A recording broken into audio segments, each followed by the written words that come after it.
وہ کسی جگہ ایک کوا رہتا تھا، بڑی خوشحال زندگی گزارتا، طرح طرح کے کھانے کھاتا، مزے سے زندگی گزر رہی تھی، کوئی پریشانی نہیں تھی، بڑا خوشحال تھا۔ ایک دن اس کی نظر کبوتر پر پڑ گئی۔ جب کبوتر پر نظر پڑی تو کبوتر کا رنگ سفید تھا۔ سفید رنگ دیکھ کے اس کے دل میں یہ خیال آیا کہ زندگی تو اس کی ہے، کہ میرا رنگ تو سارا کالا ہے اور اس کا سفید ہے، تو اس کی زندگی تو مجھ سے اچھی زندگی ہے۔ یہ کبوتر کے پاس پہنچا اور جا کر کہنے لگا کہ کبوتر بھائی،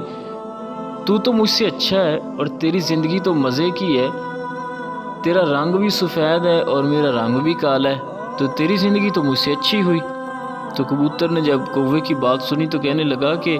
میں بھی یہی سمجھتا تھا کہ میری زندگی بڑی اچھی ہے اور میں بڑا خوشحال ہوں، مجھ سے اچھا کوئی نہیں، لیکن جب میری نظر طوطے پر پڑی تو میں نے دیکھا کہ طوطے کے تو دو رنگ ہیں،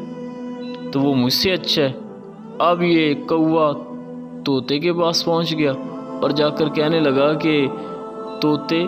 تیری زندگی تو بڑی اچھی ہے کہ تیرے دو رنگ ہیں اور میرا رنگ تو کالا ہے اور تو سب سے اچھا ہے، تیری زندگی تو بڑی خوشحال ہوگی۔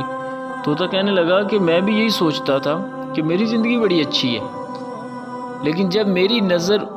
مور پر پڑی تو میں نے دیکھا کہ اس کے تو کئی سارے رنگ ہیں اور وہ مجھ سے زیادہ خوبصورت ہے، تو زندگی تو اس کی اچھی ہوئی۔ اب یہ اڑتا اڑتا مور کے پاس پہنچ گیا جو ایک پنجرے میں قید تھا چڑیا گھر میں۔ جب لوگ سارے چلے گئے تو یہ اس کے پاس پہنچا اور جا کر کہنے لگا کہ زندگی تو بھائی تیری ہے، طرح طرح کے تیرے رنگ ہیں اور بڑا خوبصورت ہے تو، ہم سب سے زندگی تیری اچھی ہے۔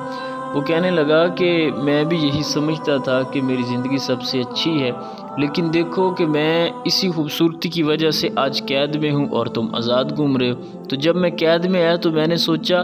کہ یہاں ہر جانور قید ہے لیکن ایک جانور یہاں قید نہیں ہے، وہ کوا ہے۔ تو اے کوے، تیری زندگی ہم سب سے اچھی ہوئی کہ ہم خوبصورت تو تھے لیکن قید میں آ گئے، لیکن تو آزاد پھرتا ہے،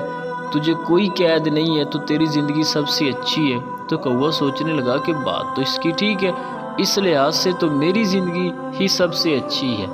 یہ ایک فرضی کہانی تھی، لیکن اس سے سیکھنے کو جو باتیں ملتی ہیں وہ یہ کہ ہم دوسروں کی طرف دیکھ دیکھ کے یہ سوچتے رہتے ہیں کہ یار اس کی زندگی مجھ سے اچھی ہے، اس کو زیادہ خوشحالی، اس کے پاس فلاں چیز ہے تو میرے پاس یہ نہیں ہے، اس کے پاس یہ ہے تو میرے پاس کیوں نہیں ہے۔ یوں سوچ سوچ کے ہم اپنی زندگی کو تباہ کرتے رہتے ہیں۔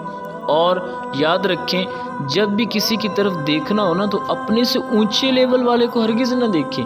جب بھی دیکھیں اپنے سے نیچے والے کو دیکھیں اور پھر سوچیں کہ اللہ نے آپ کو کیسی نعمتوں سے نوازا ہے۔ یقین کریں جس حالت میں ہم ہیں اللہ نے ہمیں بہت ساری نعمتوں سے نوازا ہے اور ہم پر بڑا کرم کیا ہے، لیکن ہماری نظر ہمیشہ اوپر کی طرف ہی جاتی ہے۔ ہم اوپر والا کوئی دیکھتے ہیں کہ ان کے پاس یہ ہے تو میرے پاس کیوں نہیں۔ وہ بھائی کبھی نیچے بھی تو پلٹ کے دیکھ، کبھی نیچے بھی تو سر جھکا کہ تجھ سے نیچے کتنے لوگ ہیں۔ وہ کوئی بندہ جا رہا تھا نا سڑک میں تو پاؤں میں جوتا نہیں تھا، تو اس کے دل میں یہ شکوہ پیدا ہوا کہ یا اللہ کیسے حالات آ گئے کہ اب تو پاؤں میں جوتا بھی نہ رہا۔ تو جب چلتے چلتے سامنے ایک نظر پڑی تو دیکھا کہ ایک وہ شخص ہے جو زمین پر گھسیٹتا ہوا آ رہا ہے اور اس کے پاؤں بھی نہیں ہیں۔ تو پھر اس نے اللہ کا شکر ادا کیا کہ یا اللہ تیرا شکر ہے کہ چلو جوتا نہیں ہے کوئی بات نہیں، پاؤں تو ہے نا،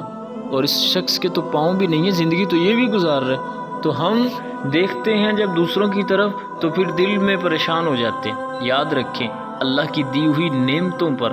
جو اس نے عطا کی ہیں اس پہ راضی رہیں اور اس کا شکر ادا کرتے رہیں، کیونکہ قرآن کریم میں اللہ کریم فرماتا ہے جو میرا شکر ادا کرتے ہیں میں ان کی نعمتوں میں اضافہ کر دیتا ہوں، ان کی نعمتیں بڑھا دی جاتی ہیں، اور ناشکری کرنے سے نعمتوں میں کمی آتی ہے۔ تو اللہ پاک جس حال پہ رکھے، جو وہ نعمتیں عطا کرے اسی پہ راضی رہیں، اور دوسروں کی طرف دیکھ کے، وہ کسی نے کہا تھا نا کہ دوسروں کے پکے مکان دیکھ کے اپنے کچے نہیں گرا دینے چاہیے، اپنے کچوں پہ ہی اللہ کا شکر ادا کرو کہ یا اللہ یہ تو دیے ہیں۔ وہ کتنے لوگ ہیں جو جھونپڑیوں میں رہتے ہیں جن کے پاس اپنا بسیرا اور اپنا ٹکانہ بھی نہیں ہے۔ تو اللہ کا شکر ادا کرتے ہوئے زندگیوں کو گزارنے کی کوشش کریں، انشاءاللہ زندگی خوبصورت لگنے لگے گی۔